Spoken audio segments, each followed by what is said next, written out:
Hazrat Abu Hurairah radiyallahu anhu states that Allah's Apostle sallallahu alaihi wasallam said, whoever loves to meet Allah Jalla Jalaluhu, Allah Jalla Jalaluhu loves to meet him. And whoever dislikes to meet Allah Jalla Jalaluhu, Allah Jalla Jalaluhu dislikes to meet him. Shurayh bin Hani says that he went to Hazrat Aisha radiyallahu anha and submitted, O believer's mother, I have heard Hazrat Abu Hurairah radiyallahu anhu narrate a hadith of Allah's Apostle sallallahu alaihi wasallam. If it is so, we have then definitely perished. Hazrat Aisha radiyallahu anha said, whoever gets ruined due to words of Allah's Apostle sallallahu alaihi wasallam has in fact got ruined. Tell me what hadith that is.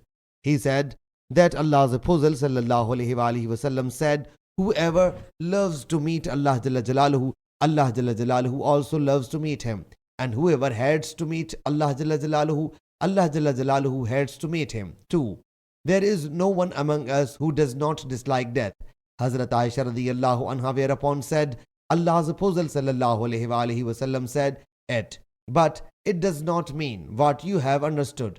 But whoever loves to meet Allah Jalla Jalaluhu, when eyes roll up, one feels short of breath in the chest, rattle, hair stand on end, and fingers get bent. So it is the time about which it has been said, whoever loves to meet Allah Jalla Jalaluhu, Allah Jalla Jalaluhu loves to meet him. And whoever dislikes to meet Allah Jalla Jalaluhu, Allah Jalla Jalaluhu dislikes to meet him.